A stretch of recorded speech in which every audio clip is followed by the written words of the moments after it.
Forensic science is all about the evidence, the physical evidence as it relates to criminal investigation.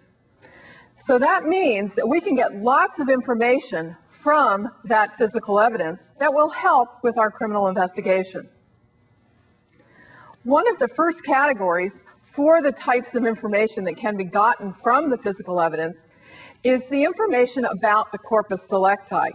Yes, that literally translates into the body of the crime. It doesn't mean that it's the body that's the physical evidence, which in many cases is an item of evidence. But when we talk about information about the corpus delicti, what we are talking about is using that physical evidence to determine even if a crime has occurred. For instance, imagine a huge puddle of blood in the middle of a road.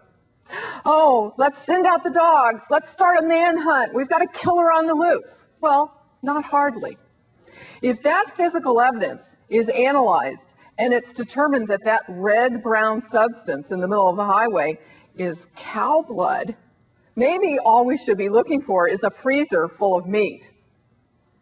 The second category that can be used to get information about a criminal investigation by using the physical evidence is getting information about the modus operandi, the famous MO, or method of operation. Criminals like to repeat behavior.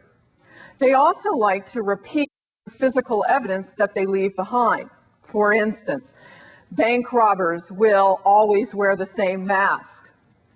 Safe robbers will open the safes using the same techniques or methods.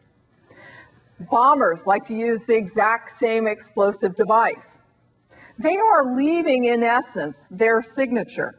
So by gathering the physical evidence and identifying this signature of operation, we can provide information about the criminal investigation.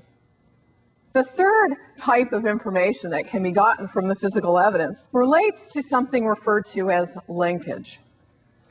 Sir Edmund Locard, a European scientist, came up with a principle that states that whenever two objects, surfaces, persons, come into contact, there will be a mutual exchange of matter between them. For instance, when I walked into this laboratory, I brought with me physical evidence.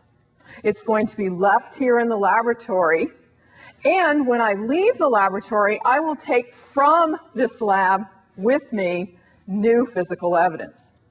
So that means that if we use this linkage or this mutual exchange of matter between objects, we can associate suspects with crime scenes, victims with crime scenes, specific physical evidence with crime scenes. We have a link between all of these people, these objects, to the crime scene.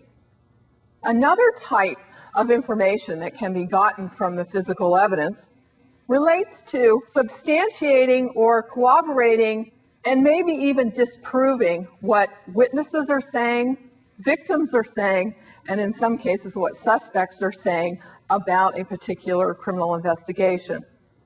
So for instance, if we have a shooting and the eyewitnesses say that the two people that were involved in this altercation were standing 4 feet apart, we can substantiate what they're saying by actually looking at the physical evidence that resulted from this criminal act.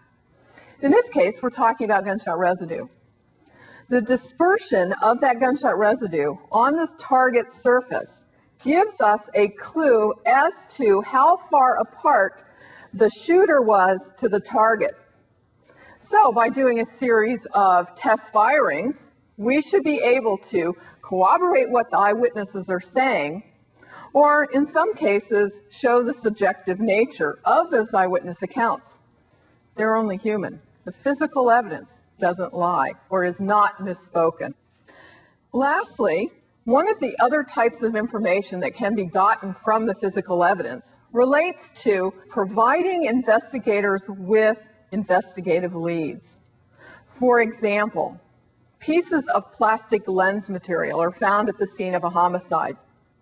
By examining those plastic lens pieces, it is possible to determine the manufacturer, a model, and in some cases the year of a particular automobile that now has a broken turn signal. It is also possible to look at projectiles that have been fired through a gun. And by measuring and examining this projectile, you can identify manufacturer, model, and certainly caliber of the particular weapon. So by actually using the physical evidence, getting the information from the physical evidence through forensic science examination, you can provide all sorts of information as part of a criminal investigation.